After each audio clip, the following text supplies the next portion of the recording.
বিশ্ব ফুটবলের সবচেয়ে বড় আসর, তাও আবার শ্রেষ্ঠত্বের লড়াই, কিন্তু নির্ধারিত সময় পেরোলেও গোলের দেখা নেই। ভাবা যায় কোটি কোটি দর্শকের হৃদস্পন্দন যেন বাড়িয়ে তোলেন আর্জেন্টাইন আর স্প্যানিশ ফুটবলাররা। অবশেষে অতিরিক্ত সময়ের প্রথমার্ধ শেষ হওয়ার আগ মুহূর্তে আর্জেন্টিনার জাল স্পর্শ করে স্পেনের গোল। উল্লাসে ফেটে পড়ে লা রোহারা। একে একচেটিয়া ফুটবল বললে হয়তো খুব একটা ভুল হবে না। পুরো সময়টা দাপটের সাথে খেলেছে স্পেন। স্ক্যালোনি শিষ্যরা এদিন এতটা নির্জীব হয়ে পড়লেন কিভাবে? লিওনেল মেসিকে তো চোখেই পড়েনি খুব একটা। গোল্ডেন বুট নাকি বিশ্ব চ্যাম্পিয়ন হবার চাপে ছিলেন এই কিংবদন্তি ফুটবলার। হতাশ আর্জেন্টাইন শিবিরে। অ্যামেজিং ছিল। উই ওয়ার রুটিং ফর আর্জেন্টিনা, কিন্তু আনফরচুনেটলি আমার কাছে মনে হচ্ছে আর্জেন্টিনা আরেকটু বেটার প্লে করতে পারতো।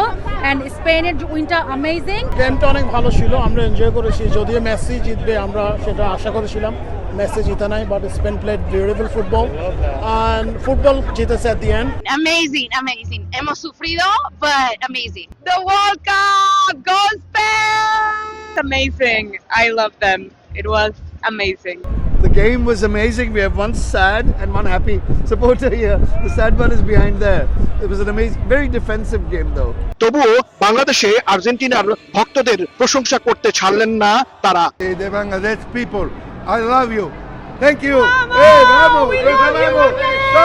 ফাইনাল একপেশে হলেও ভালো ফুটবল দেখেছে বিশ্ব। ম্যাচের শুরুতে সমাপনী আয়োজন কিংবা হাফ টাইম শো ছিল দুর্দান্ত।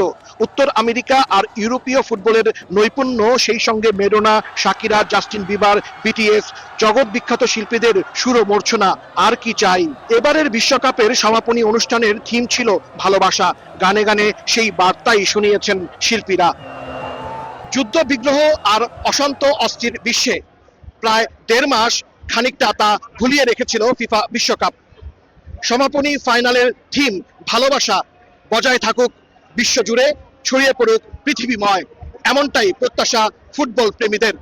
হাসানুজ্জামান সাকি, সময় সংবাদ, MetLife stadium, New York, New Jersey, যুক্তরাষ্ট্র।